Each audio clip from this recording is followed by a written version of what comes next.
Very good to have your company. Welcome to the programme. Now, it may well be time, for some at least, for Valentine's Day gifts, but when it comes to buying presents, more and more of us apparently are opting to spend our money on experiences for somebody that we love. But is the experience economy, as it's becoming known, really better for us and the planet? This is Roundtable.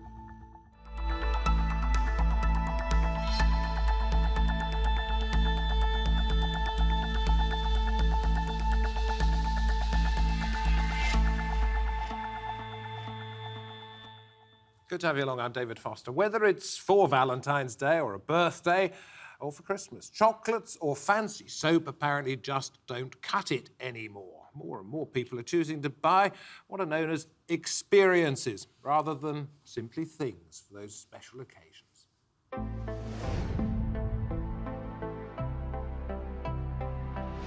A romantic weekend in Paris, sailing in the Mediterranean or safari in a desert.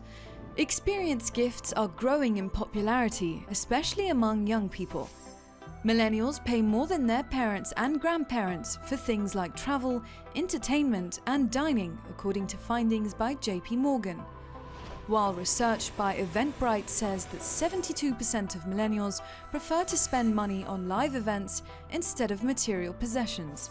According to one marketing firm, at the current rate, location-based experiences are on track to become a $12 billion industry by 2023. But is buying experience better than buying stuff, or is it just another form of consumerism? Well, with me at the round table, we welcome James Wallman, futurist and author of Stuffocation. Alice Nettlingham is with us. She blogs about travel on Tea Cake Travels, and Colin Strong, the head of behavioural science at the market research firm Ipsos. There are some interesting subjects on Roundtable. I never thought we'd be talking about swapping gifts for experiences. But is it just the way the world turns, or are we seeing something important here? I think we're seeing a fairly significant shift. I think that people are starting to recognise that experience gifts can create emotions, not just at the time you hand the gift over, but actually in the consumption of the gift. And perhaps the reason why it's so important is that people are starting to recognise the value of experiences in building relationships. Because those emotions help build intimacy and help build that relationship. So it feels like it's more than straight, regular gifting. We are seeing a shift which has been happening over a few years now, I think. Why is it happening? Can I just say, I'd agree with you, Colin, with what you said, that there is a change. But I think this is a seismic shift. I think we're moving from a time of materialism as our defining dominant value system to a time of what I call experientialism. Instead of looking for happiness, identity and status in things and expecting to find happiness, identity and status in things, we're finding happiness, identity and status in experiences instead. So it's happening in all areas of our life. And one of those is gifting, because gifting is as old as the hills. If you look at, the French anthropologist Mauss's work on this, gifting is one of those central things to human societies that bind us to other people. So we will always gift, we always have gifted. But the thing is, in a consumer economy, the way that you would express love was through gifts. And the way that we give something of meaning to people is becoming less the stuff and much more about experiences. If you think about what life was like when I was growing up in the 70s and the 80s, if I needed a new pair of shoes, I had to wait till my birthday. We had to wait to get something, but now we've got so much stuff. I can write a ridiculous book with a title of Stuffocation. It's a silly, made-up word. And instead of people just thinking I'm a fool for making up a silly word like Stuffocation and using that for a book, so they get it. We've all got so much stuff that if you give somebody some more stuff that they don't need, that they don't want, that won't make them happy, there's no point. And so we're giving experiences instead. Well, you're the lucky one. If you had to wait until your birthday to get a pair of shoes, I had to wait 2 years to get 2 shoes. I didn't know we were going to be competitive. But why is it happening? I just feel like the younger generation is starting to cotton on that They are kind of going from the internal to the external now, I find. You know, they really want to find meaning in a world which is just so busy now with fast fashion, you know, so many channels that you can just tune in to instantly on your mobile. I think people are starting to just think, whoa, this is just way too clogged, and I just want to go back to basics and kind of start from there. And I just love this longevity that you're talking about. But isn't this the exact opposite of that? That you're actually getting something that disappears in just a moment, whether it be a pottery class or skydiving or whether it be an oil painting, whereas the tea towel Auntie Doris gives you is there for life. And that's the problem with it. Can I just throw in, so my work for a number of years has been in cultural forecasting. And I think there's some fundamental shifts that are happening in our society, and you're probably seeing this in your work as well. Sure. If you think about, if you grow up in a time when you're not sure if there's going to be a roof over your head or food on the table tomorrow, your basic concerns of life are about having material things. You need to have food to feed the family. And that's been most humans' problem since the dawn of time. How are we going to feed the family? How are we going to have enough stuff to continue? But because the wonderful success of capitalism, consumer-driven capitalism, means that we've all got so much stuff that we don't need to worry about this anymore. It's interesting what you mentioned when you said about the generation. I don't just think this is a generational thing. I think this is a structural shift in society of all ages, you know, the Gen Z. Well, because we're well off, we can afford to do these sorts of things. Well, yeah, I do think there's some interesting differences in the psychology of this as you get older. I think that young people don't really know what they want sometimes. They're sort of exploring, they're finding out about themselves. And that might be then, do lots of different experiences. You know, go and live up a mountain in Austria, as one of my daughters is doing. Go and throw yourself out of an aeroplane. Work out what it is and what you want and who you are.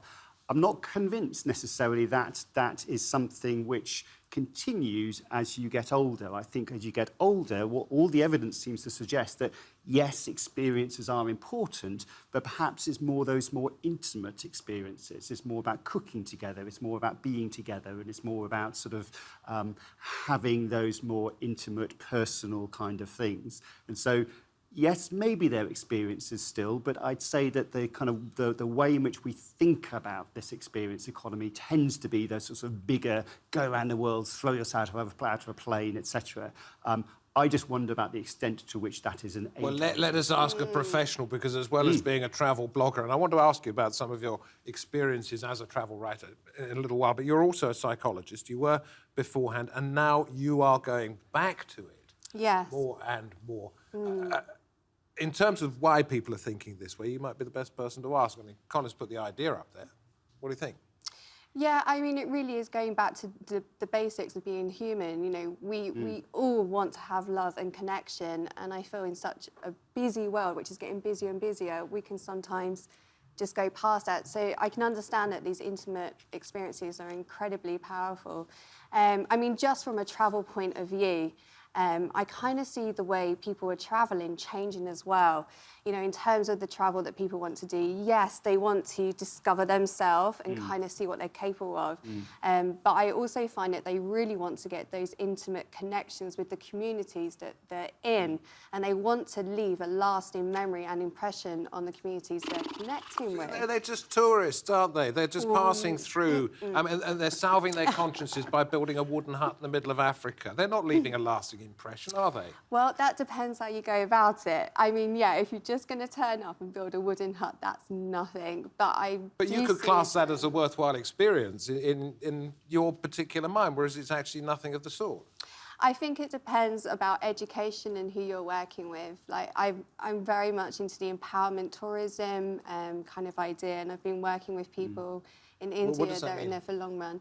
So empowerment you show them how to do things better, perhaps. So exactly, that because it's about creating long-lasting change. So we go into the communities and we ask them, what are you good at? What do you love doing? How can you make a sustainable business out of it? Rather than us going in there and just, you know, building a little wooden hut and leaving. It's about making really long-lasting change. So hang on, I should, if I wanted to encourage my daughters to do this sort of thing, give them what? To go and do what? Where? Well, you see, I think... We're talking about gifting as well. Yeah, we're talking about gifting, and I think it's very easy to get experience gifts wrong. So there's lots of evidence about gifting, lots of research about it, and about how actually, we think we're pretty good at anticipating what the recipient wants. But in reality, the thought we put in isn't necessarily appreciated by the recipient a lot of the time.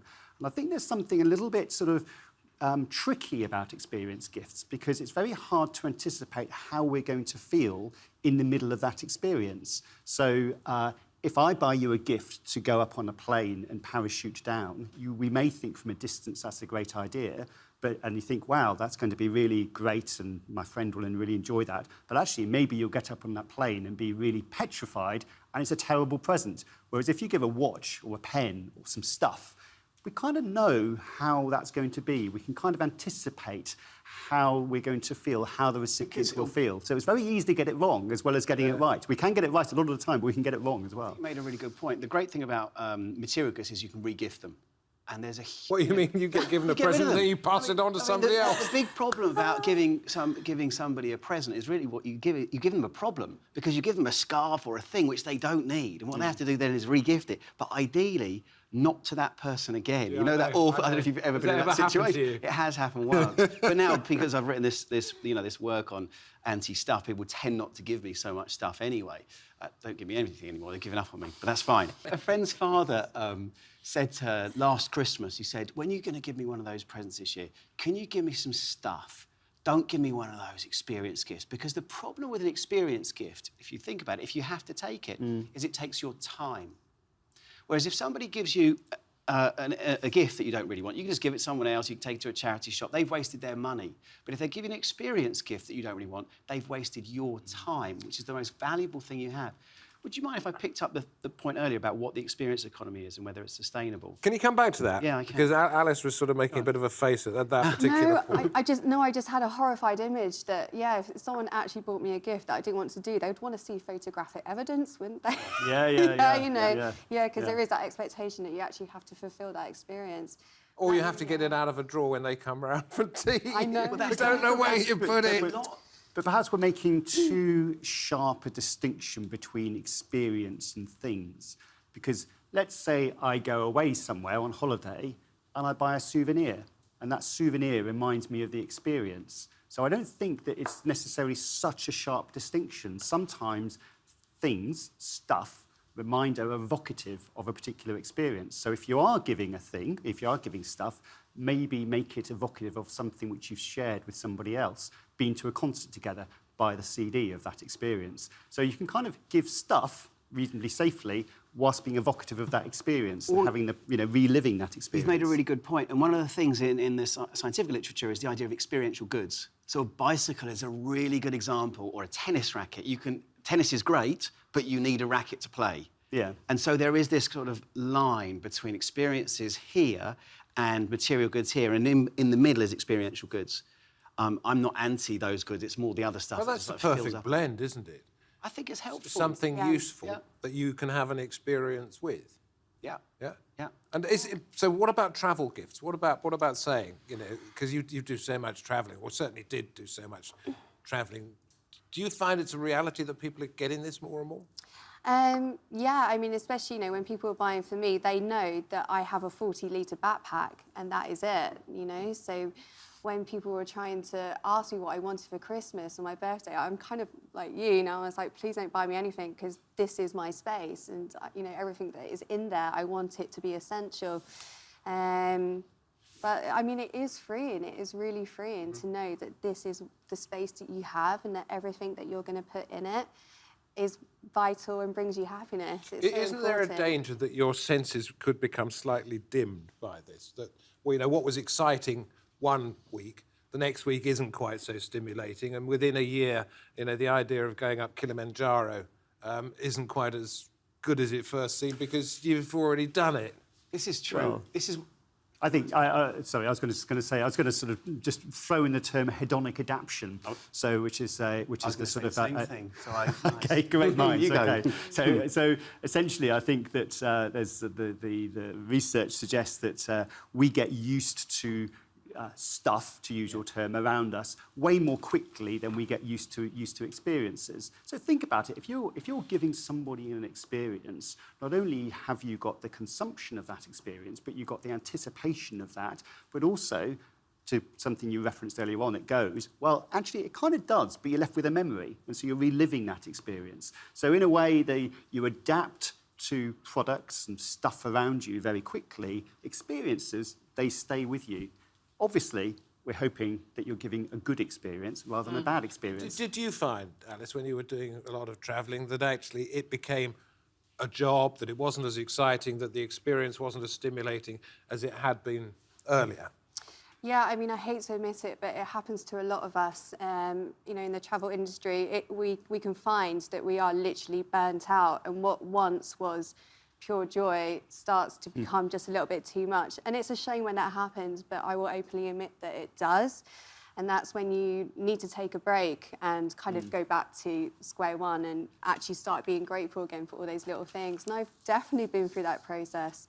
It's a shame that it happened, but it And you look for other experiences, don't you? I was a Yeah. travel writer years ago, before I think the term blogger was around, and I remember being in Fez and finding myself sort of wandering 14th century madrasas, and I just knew I'd had enough. So I knew I needed to do something else. So this idea of hedonic adaptation is really important, but there are so many experiences. You know, people have said this to me, you know, can we get stuffified from experiences? Can we get to the point where we're just bored?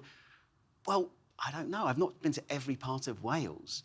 I've been to Istanbul, but I haven't been to other parts of Turkey. I've been to parts of Italy, but not other parts. There's a big world out there, and there's a lot of things I haven't done. There's always going to be something else you can find. OK, let's talk about whether, in fact, the world is adapting to those people who want to have part of the experience economy, because department store sales, they're going down, experience sales, they're going up. Are people clever enough to understand that actually this is the way they should go commercially now? Well, I mean, clearly some business models are better suited than others, and we're just seeing a shift in the economy from selling products to selling services. You know, just look at the way in which we consume music, for example. You know, I used to have cassettes and then go on to CDs, and then, you know, and now we're all just streaming music. So we are seeing a shift away from a more sort of product-centric environment to something which It's is not a bit more used to necessarily a services, virtual so- world. It is just a world that you can't necessarily touch until you get to it. Yeah. I think there's all sorts of reasons. I think the technology, digital environment which we live is kind of perhaps getting us used to the idea of less tactile stuff in our lives. And let's face it, you know, to your point earlier on, stuff is more readily available, on the other hand, but is less a signal of status than it used to be. You know, Because we can all giving get away stuff, in other words, not actually having it physically within reach, doesn't mean you're not actually able to access it, does it? You just do it in a different way. Access rather than ownership is one of the big trends of our time. And let's take the bike, you know, Boris bikes or Santander bikes here in London. And you've jumped on one to get here. Exactly. I didn't need to have my bicycle with me. We don't need to. You mentioned music. Music is a great example. We can have Spotify. We have access to so much music. You don't need to have all this stuff. There's Rent the Runway in terms of clothes. You don't need to own so many things to live a pretty kind of amazing life. And this is all part of the experience economy. This experience economy, what's interesting about it, I think, I conceive of it, and I'm advising the government on this at the moment, that you can conceive it in two ways, experience economy 1 and experience economy 2. And by that, I mean experience economy 1 is the, if you like, the kind of pure intangibles, which is like escape rooms, it's experiential travel, you know, it's the things that you have that are super memorable. It's maybe flying in a hot air balloon, you know, something that is... It may be being on Roundtable. It could be, exactly. Being on any kind of TV show is super fun. And there's also experience economy 2, which is how this idea of the experience economy and the idea of the progression of economic value is impacting every other industry. So this idea that originally the people that made the most money were the people in commodities, people that owned the most land. They went from commodities to goods. So it's the people that own the factories. They went from goods to services. And this is how the theory goes. On top of services, it becomes experiences. So the companies that are the most successful, it's not that you get rid of all the stuff, all the services, but the companies that are the most successful are the ones that distinguish themselves, differentiate themselves through the experience they provide. Okay, so have a think about what comes next. If it is a progression, yeah, goods, etc., services, up to experiences, what comes next? Be futurists on that. And let me ask you, Alice, about criticism of experience travel, because you're you're adding to the carbon footprint around the world. You're not doing anything that is sustainable, such as looking at Auntie Doris's tea towel every week or whenever she pops around. You're actually damaging the planet. It's true or just irrelevant? That's a bit of a You've tough heard it, one to haven't you? answer. I sure have. I Yeah. mean, yeah, I mean, we are always talking about offsetting our carbon footprint now, especially, you know, flying around the world. Especially, I mean, I just saw a friend today, you know, he's flying literally from one end of the world to the other. Would I do that? Probably not. I mean, it depends how far you want to go. People like you writing about the wonderful nature of travel, the new experiences you have all of the time, are actually encouraging this, aren't you? Because if I read it Yes. and I thought, wow, Alice tea cake, that's fantastic. I'd love to go and see what she saw in the Hindu Kush or wherever it happened to be. Next time I have a break, I might get on a plane, whereas otherwise I might have gone down to Bognor Regis. Well, I mean, yeah, that's Actually a whole not, other thing. But hey, I mean, hey, you know, Bognor Regis, there might be a jewel there. You know, you never know. But yeah, I mean, obviously, when it comes to over tourism as well, you know, this is a big problem. If we're all writing about the same thing and encouraging you to have the same experiences, then you know this can become a problem. But I think it's just our responsibility to promote all destinations, yeah, and just be. But all conscious. destinations, you don't, by that mean one's just down the road necessarily. You mean anywhere in the world, and of course that then requires you to get there. Yes, I mean this is the thing. I mean, I can't, you know, we can't beat around it. We are Is that why you're going to giving be it spending up? fuel. No, Has I'm your not edge giving been it dulled up. by overconsumption of exotic places? No, I refuse to agree with that. You know, like anything, we are always changing and evolving. And I mean, essentially, like I have been talking about for this whole discussion, it is about true meaning. And I really want to add more meaning to what I am contributing to. You know, I want to empower women. I really, really have been doing that through travel writing, but I want to take that to the next level. And you have a tea cake site. It's fascinating to take a look at it, which talks about if you're a single woman and you want to travel. Recommended. I want to put this one to all three of you and then think about what comes next. Angus Harrison, writing for Vice. I thought this was great. He says, if all we do is experience without rooting ourselves anywhere or in anything, we risk becoming tourists in our own lives, skating from pastime to profession like we're glaze-eyed trawling through Amazon. What do you do in your spare time? Things. I experience things.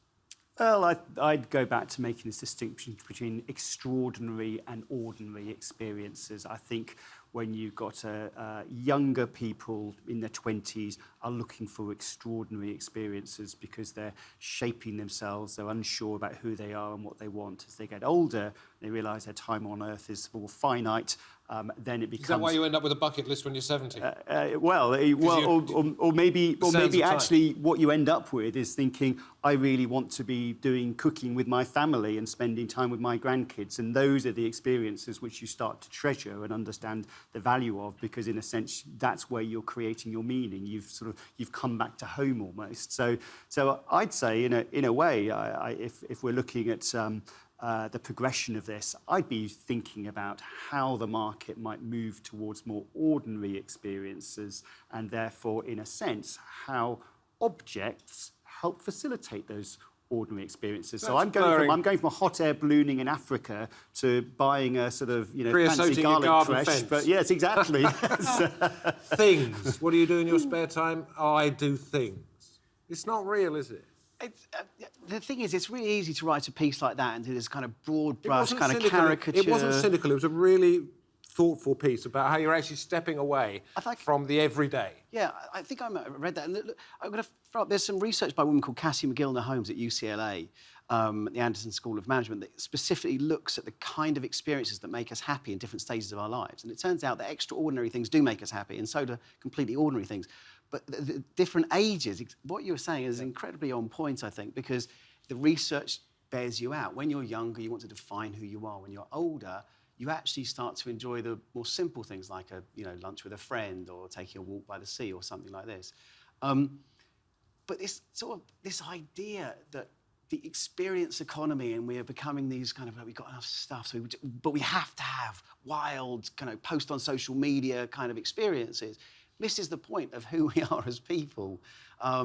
If every day was Christmas Day, it'd be boring. You need the dull stuff as well. To see the stars, you need the night sky. So you need to have, as a rounded existence of who we are, you know, the quieter moments, the moments when you're invited onto But it's like eating the same food every day, isn't it? You've got to have different recipes. Quick one, Alice, if I may. You're going back to study psychology, you're getting into hypnosis, you hope to help people get over their fear of travelling to different places. Will you miss it? Definitely not, because I will still be doing it, but just a little less. So no, experiences will continue, but in a Definitely. different way. So actually what we're talking about is just a load of hot air, really, isn't it? I mean, we're talking about life. That's what it is. Yes. That's what experiences are. You think about cleaning your teeth, walking down the hall in the morning. These are all experiences. It's just what's happening to an extent is that we have enough stuff, and there's an economy forming around these as well. So You know, I wish we had time to go into this in great deal more depth, but the one thing we can manufacture experiences, but we cannot manufacture more time when you've only got that little slot on TV, and we have run out of time. I've really enjoyed talking to you. Thank you very, very much for coming in, and I hope you've enjoyed the experience of watching. From me, David Foster, and the Roundtable team, goodbye for now.